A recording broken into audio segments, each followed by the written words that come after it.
શું તમને ખબર છે પાસપોર્ટ હવે ઘણી બધી જગ્યાએ પ્રૂફ તરીકે નહીં યુઝ થઈ શકે આ નવા નિયમો પછી? શું છે એ નવા નિયમો એ જાણવા માંગતા હોય તો એના માટે ધ્યાનથી સાંભળજો. હું તમને એક વાત કહું.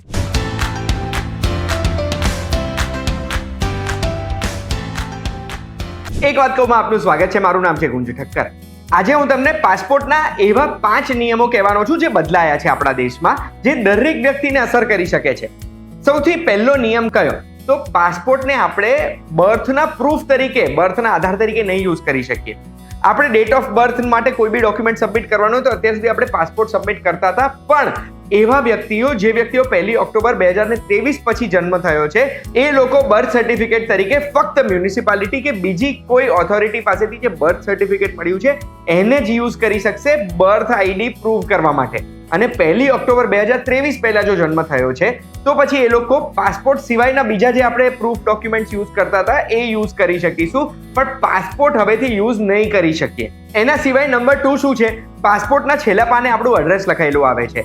હવેથી જેટલા બી નવા પાસપોર્ટ ઇસ્યુ થશે એમાં એડ્રેસ લખાયેલું નહીં આવે, રાઇટ ટુ પ્રાઇવસી જાળવવા માટે.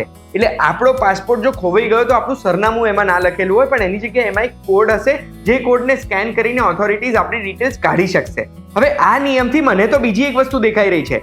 એક જગ્યાએ બર્થ પ્રૂફના તરીકે બી પાસપોર્ટ યુઝ નહીં કરી શકીએ, એડ્રેસ પ્રિન્ટેડ નહીં હોય, એટલે આપણો પાસપોર્ટ આપણે એડ્રેસ પ્રૂફ તરીકે પણ હવે યુઝ નહીં કરી શકીએ. ત્રીજું, આપણા પાસપોર્ટમાં આપણા માતા અને પિતાનું નામ લખેલું હોય છે એ હવેથી બંધ થઈ જવાનું છે નવા પાસપોર્ટમાં. ચોથું, પાસપોર્ટ એમ તો અત્યારે ઘણા બધા લોકોને કલર કોડેડ મળે છે, બટ હવેથી ઇસ્યુ થશે તો એ કલર કોડેડ પાસપોર્ટ જ મળશે. સરકારી અધિકારી છે તો એમને સફેદ પાસપોર્ટ, અગર કોઈ ડિપ્લોમેટ છે તો લાલ પાસપોર્ટ, અને કોમન સિટીઝન્સ છે એમને બ્લુ પાસપોર્ટ મળશે. પાંચમું, આપણા દેશમાં 442 પાસપોર્ટ સેવા કેન્દ્ર છે એ આવનારા 5 વર્ષમાં વધારીને 600 કરી દેવામાં આવશે, જેનાથી પાસપોર્ટમાં કોઈ બી ચેન્જ કરાવવા છે, કોઈ એપ્લિકેશન કરવાની છે, એ બધું સરળતાથી થઈ જાય. આ 5 નિયમો વિશે તમે શું કહેવા માંગો છો એ મને કમેન્ટમાં જણાવજો. અને આવી માહિતી માટે એક વાત કહું, જોતા રહેજો, આપણે ફરી મળીશું.